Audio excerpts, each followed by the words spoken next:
Assalamualaikum warahmatullahi wabarakatuh. Saya Ahmad Zamri bin Nordin, pengurusi Surau Ibn Sina Hospital Chancellor Tuanku Muhriz UKM. Untuk makluman semua, Surau Ibn Sina menguruskan jenazah-jenazah di Hospital Chancellor Tuanku Muhriz atas permintaan waris-waris kepada si mati. Dan yang kami uruskan di sini sebulan purata dalam 100 jenazah dari pelbagai sosioekonomi, latar belakang sosioekonomi, ada yang berkemampuan, ada yang kurang berkemampuan.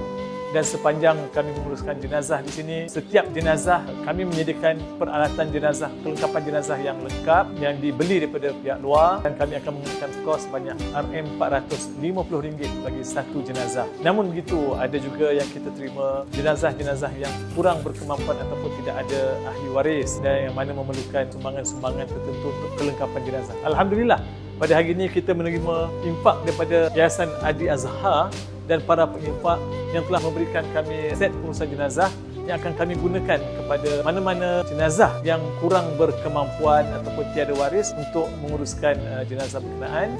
InsyaAllah akan kami gunakan sebaik mungkin. Bagi pihak Surau Ibn Sina Hospital Chancellor Tuanku Muhriz, saya ingin menyampaikan sekalung penghargaan dan terima kasih tak terhingga kepada Yayasan Adi Azhar dan para penginfak kerana sudi memberikan kepada kami set kelengkapan jenazah ini untuk kami gunakan kepada jenazah-jenazah yang memerlukan, insya-Allah. Semoga sumbangan ini mendapat rahmat daripada Allah dan dimurahkan rezeki kepada pihak yang penyumbang. Sekian, wabillahi taufiq hidayah. Assalamualaikum warahmatullahi wabarakatuh.